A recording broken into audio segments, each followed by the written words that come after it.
پہچان گئی کہ یہ بچی بھوکی لگتی ہے یا بچی پیاسی لگتی ہے. کہا کہ بیوی تیری اس بچی کی یہ کیفیت کیوں ہے؟ اس کے ہونٹ سوکھے کیوں ہیں؟ اس کا چہرہ مرجھایا ہوا کیوں ہے؟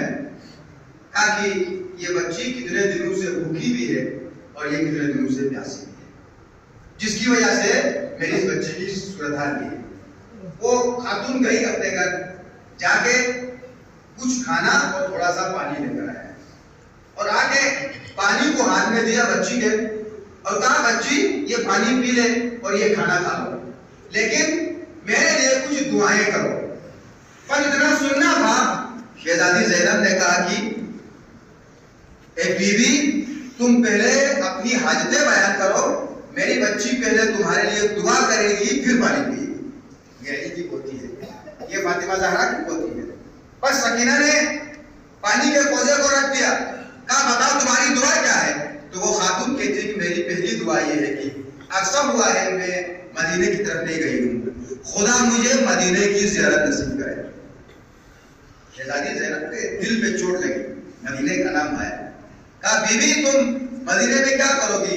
مدینے میں رسول اللہ موجود نہیں ہے، مدینے میں امیر المومنین نہیں ہے، مدینے میں امام حسن نہیں ہے، مدینے میں کس کے لیے کیوں جاتے ہو؟ کہا کیا ہوا؟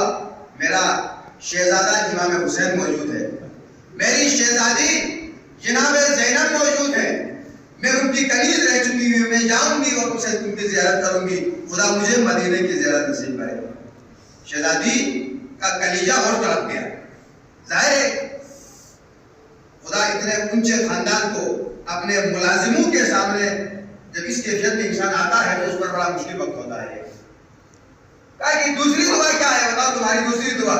کہا کہ میری دوسری دعا یہ ہے خدا میرے بچوں کو اس بچی کی طرح یتیم و اسیر نہ کرے.